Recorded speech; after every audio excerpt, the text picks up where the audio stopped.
Hello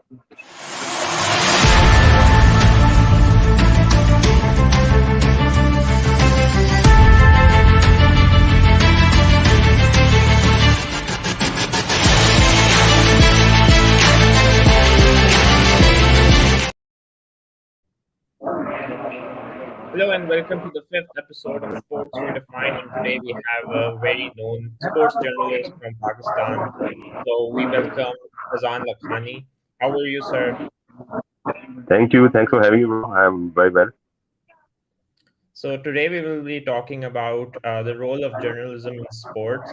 So my starting question from you would be, what's the responsibility of a sports journalist in Pakistan, especially in the current circumstances? We have seen the power of a sports journalist is pretty much high in creating a new story or a coverage about a player. So how do you see that? The basic role of journalism remains the same, be it sports journalism or any other beat of journalism. It is about reporting factually correct things, reporting things as they are. But I believe one thing which differentiates sports journalism from others, that is the unifying factor, that is reflection of the sports overall. I always believe, and I always have this view that sports is something which unites the nation. Sports is something which uplifts our morale. So this is something which demands more positivity than negativity. That is why you must have noticed that the stories I personally cover, they are a reflection of positivity surrounded in sports. All right. So, in this current age of social media, there's a lot of incorrect, false news, which is always circulating as well. So, how do you see a sports journalist can negate such incorrect or rumored news, and how do you guys verify a news? Because there are a lot of fake news which are being circulated all the time. See, Faizan, this is very unfortunate that in this age of social media and television broadcast media, everyone is on the toes all the times, and everyone is running after the stories, and every second, every next minute is your deadline. So in this race, uh, I will not defend this practice, but most of the times people are not able to verify the information they are getting. They are not able to recheck their numbers or whatever figures they have with them. So it happens. We need to be more careful while reporting. It is always, I say that it is better to be late than than being wrong. So it is unfortunate, but and as far as verifying the news is concerned, I think it should be always on your fingertip. If there is a news about a certain cricketer, he's just a call away from you. If it is about some uh, sports official, he should be he should be just a call away from you. If you are a journalist, if you are a reporter, then I think you should have enough resources available with you to to uh, uh, to recheck the information and reconfirm the information. Very well said. Also, I would also like to touch upon this topic. Like, I won't name someone, but we have some names in this sports media industry in which players have some journalists on their back who are running an agenda to bring that player in the team, and that's done very regularly nowadays. So, how do you see this? Is it justified, or journalism should be done impartially and should be without any biases and agenda? So, how do you see that? There is no doubt about that. The journalism reporting should be impartial and should not be driven by any agenda. But one thing what people need to understand, that everyone has this right to have an opinion. I have usually mentioned this in my several interviews or social media posts or interaction with other journalists, that there are three elements of journalism. One is factual reporting of news, other is analysis, and of one element of news journalism is opinion, having an opinion. So one can always have an opinion about a certain player, certain officials. What matters is that your opinion should not influence your news reporting. As far as your opinion is presented as an opinion, it's good enough, and it should be accepted as an opinion. I think most of the time, cricket fans they confuse opinions as news. If I am tweeting something about, if I'm tweeting my opinion about Sarfraz Ahmed, Shan Masood, or for that matter, Haris Rauf, it should be taken as an opinion. It shouldn't be taken as news. It doesn't matter if his stats are not good enough, but if I like a player, I should have this freedom to publicly say that I like this player. So I believe that it is very important to understand that opinion and news, these are two different elements. They should not be mixed in. All right. So my next question is related to PCB's press conferences. So we have seen that recently the press conferences are slightly censored as well. So do you think there should be any kind of censorship, or the journalist should be given a free hand to ask questions from any angle? So there are both sides. Sometimes the journalists go too far, and sometimes the PCB media restricts journalists from asking certain questions. So, how do you see from where we can find the balance between the both sides? When Pakistan was not able to host international cricket, that that not having international cricket home has deprived many journalists of the learning process. So most of the journalists, sports reporters you are seeing today are the ones who started their career post 2009. Most came around 2010, 2011, 2012. As soon the TV media got the boom in country, so they did not get that opportunity to learn things step by step.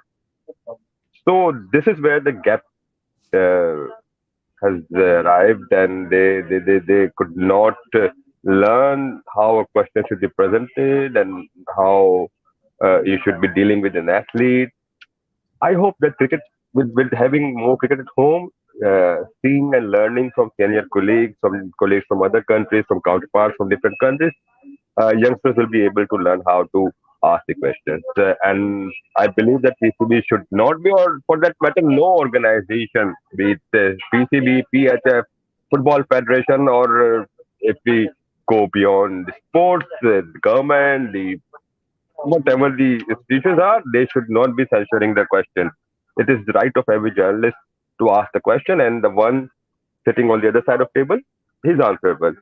We cannot force him to answer every question of ours, but at least we have this right to question. He has the right to say no comment. All right. So there are a lot of young sports journalists who have joined this field recently since cricket has returned in Pakistan. So being one of the most senior sports journalists in Pakistan, what's your message? What's your advice for those young sports journalists who are looking to join this field? So what would you advise them so that they can uh, get more experienced and more able in this field? So what do you say on that? Firstly, I do not consider myself as a senior journalist. I still consider myself as a student of journalism, as a learner, and I believe I will always remain a student. I always try to learn from my colleagues, my seniors, my colleagues, my juniors. I try to learn from everyone who is around me or working alongside with me.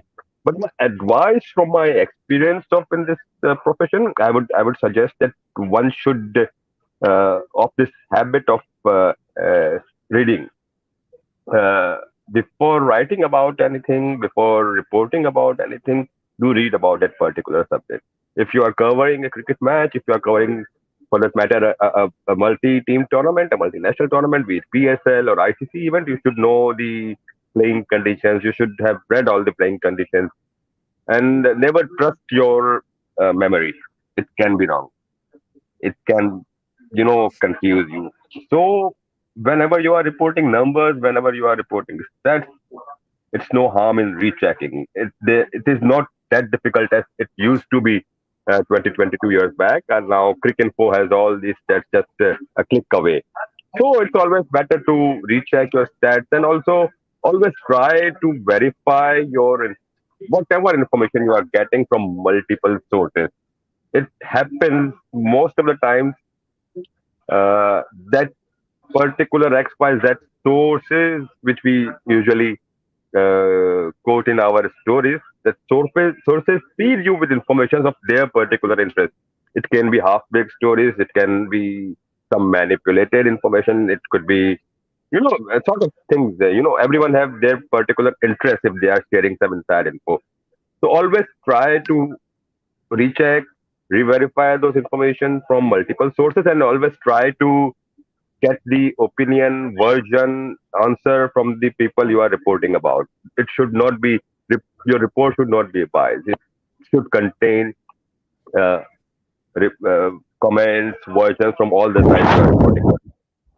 Okay. So let's go to another hot topic, which is the Asia Cup. So a lot of news has been circulated in the past few days about PCB Chairman Najim Sethi's efforts to make Pakistan the host for conduct the matches in Pakistan for the Asia Cup, and there's the hybrid model being prepared for this, and there are speculations going on. So you must be having a better picture than rest of us on what the ground realities are there. So would you like to comment what's the latest on this and what's the most expected option that would go ahead? I think this hybrid model suggested by Najam City is the best possible way out and best possible solution of the current situation involving Pakistan and India. India does not want to travel to Pakistan, and of course, Pakistan. If India is not coming, there is no Point. excuse for Pakistan to go to India. So I think Pakistan should reciprocate what India is doing. We have done enough. We have expressed enough of goodwill gestures. We toured India in 2008, in 2012, then we toured India for the ICC events.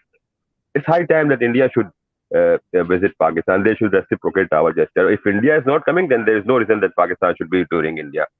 So this is a very, clear cut stance, a clear cut position how it should be. As far as Asia Cup is concerned, I think it's a wise suggestion by PCB Najam Sethi, and there is no other way out. If India does not want to visit Pakistan and Pakistan want to remain the host of Asia Cup, the only possible way is that India plays their games at the neutral venue as suggested by PCB. Then they have even offered that Pakistan is also willing to play the final outside Pakistan if Pakistan and India qualifies for the final. So I mean, India should now consider this suggestion by Pakistan, and it is very clear that if India is not coming to Pakistan for the for the Asia Cup, Pakistan will not be traveling to India for the World Cup. And also, even if India agrees to play the Asia Cup under the hybrid model, Pakistan will insist to play the World Cup in hybrid model. Pakistan will tour India only if India will tour to Pakistan. So, are there any chances for India not playing the Asia Cup at all, and Pakistan going ahead with the rest four nations, or that's not on the table at all? You cannot rule out any possibility. Things between Pakistan and India, they are usually decided at the last civil, in extremely 11th hour, I would suggest. Say. We have seen in past as well that Pakistan team, when they wanted to India, they got the permission 48 hours, 28 hours ahead of their scheduled departures. We have seen how India toured Pakistan in 2004, 2006, and then for the Asia Cup, they all the time they got every time they got the permission at the final stages. So you cannot rule out any possibility whenever there is Pakistan India involving in a cricket event. But as we speak, at this stage, I see uh, that there will be some chaos regarding Asia Cup. If India doesn't come, broadcaster would have their issues, of course. If Pakistan withdraws, broadcaster will have their issues as well. So Pakistan playing India is very, very important for the broadcasters because if these two teams are not playing each other, the broadcaster, the sponsors, everyone will lose their possible revenue. So I don't see. Asia Cup happening without India or without Pakistan. These two teams have to be in one tournament. Exactly. So let's suppose if the Asia Cup is postponed or cancelled. So what's PCB's backup plan since we have World Cup and we need preparation, especially in the ODI format? So what is the backup plan? See, I can tell you that Pakistan cricket board is in contact with multiple cricket boards to arrange some cricket for Pakistan team ahead of the World Cup. In case we are unable to play the Asia Cup, even in case if we are playing Asia Cup, even then there are attempts to organize a few more ODIs to provide uh, good enough match practice to Pakistan team ahead of the World Cup. Let's see how it goes. But I can tell you there are multiple boards in contact. Okay. So let's suppose that Pakistan team is traveling to India and playing their matches in India. So as a sports journalist, will you plan to travel to India as well to cover the matches of Pakistan? So have you thought about that yet? I've been to India 4 times to cover sports activities, thrice for cricket and once for Commonwealth Games. And if my organization wants to tour me again, why not? It is not my decision. It is not what I wish. It is what my organization wants. So if they assign me, I'll definitely travel. Great. So moving forward, so this is the World Cup's year, and Pakistan is currently the second best ODI team. So you, apart from sports journalist, you are also a very avid sports fan as well. So how do you see this combination of Pakistan cricket team in this format? So what are our chances, and are we one of the favorites to win this tournament? Of course, we are one of the favorites to win the tournament. And as far as the combination is concerned, that you asked, I think the combination that we tested in series against New Zealand is good enough. I think that Shan Masood is the only probably weak link in this particular combination. But overall, uh, this team looks good, and they should be traveling to India. And I must insist that Pakistan should include Iftkhar Ahmed to strengthen their middle order. Okay. So as we progress towards the end of the show, we have few segments. So the first one is fans corner. So there's a question from the comment section. So starting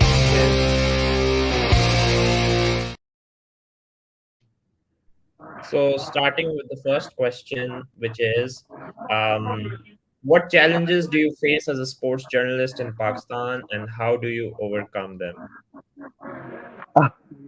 Yeah, one of the challenge for any journalist in Pakistan that it's a sin to have an opinion about certain issues or certain individuals. It's a sin uh, to have an opinion on Baba Azam and to have an unpopular opinion on XYZ cricketers. So that's the challenge that people uh, do not allow us to have an opinion. I mean, whenever you express your opinion about certain players, you are either bashed or trolled or whatever. But these are part and parcel of our career, so I am used to it. Okay, one more question. It is, as a journalist covering cricket, what is the most memorable or impactful cricket related story you have covered throughout your career, and why does it hold such significance for you? Yeah, cricket stories. I cannot actually recall such because cricket stories are mostly, yeah, of course, covering Haris Rauf's story, his journey. I've been covering his journey from the day he first arrived to Lahore Qalandar's camp to appear for the player development program trial. Then I've been traveling with him since then. So yeah, covering Haris Rauf's journey is one of the memorable stories for me. Okay, so the next segment is Guess the Star. I will display a picture of a player, which is very easy for you. but let's see if you can answer it. I am very bad at guessing.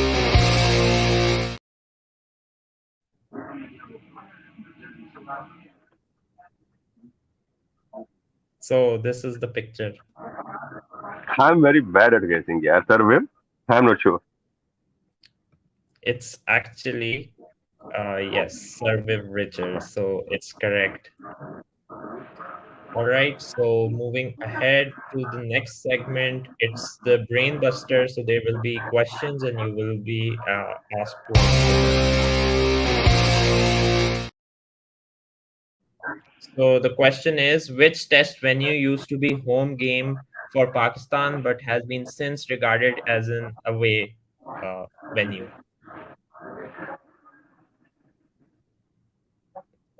Dhaka? Sorry? Dhaka? I mean, it used to be our home venue Yes, that's correct. because Dhaka is. UAE can't be our away venue at this stage because UAE doesn't play. Yes, that's correct. So you have got the both you have got both questions correct so far. So moving ahead to the last question. Which player has scored most 50s half centuries for Pakistan in ODIs after Babar Azam? After debut of Babar Azam, No, overall. Inzi? I'm not sure. These records are not on my fingertips, but Inzi probably. It's Misbah Haq. Miss So in Baller. Oh, ODIs, my bad. he got a lot of 50s and haven't reached 100. So, oh, okay. So the last thing which is left for today is. So today's prediction is that who will win the ICC World Test Championship between Australia and India. So both teams are very much in form, and it's very hard to predict. But let's see, what's your prediction on it? Yeah, don't hate me for saying this, but I would like to see an Asian team winning. So my vote is for India.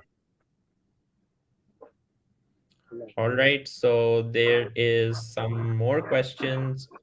Uh, so the question is: before taking over as a journalist, did you ever wanted to represent Pakistan at highest level of cricket?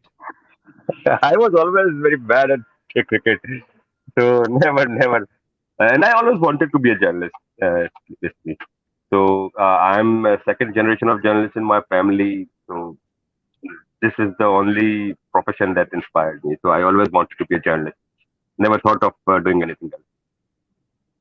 All right, so there is another question which you have already answered, which you gave an advice and guidance to youngsters. And then there's how to grow as a journalist. You have already said a few on this, but if you But want I to want add, to suggest one thing. So this is the question from Saad Iqbal, right? So if you want to be a sports journalist, then you must realize that cricket is not the only sport. You need to cover all other sports as well. You need to know what other athletes have been doing or what their struggles are or what their stories are. So try to cover things beyond cricket. all right, so that's all from the questions. Thank you very much, Fazan, Thank for you. joining Sports Thank you. Redefined, and have a great day. And let's hope Thank for you. the best for sports in Thank you. Pakistan. Thank you, Faizan. All the best.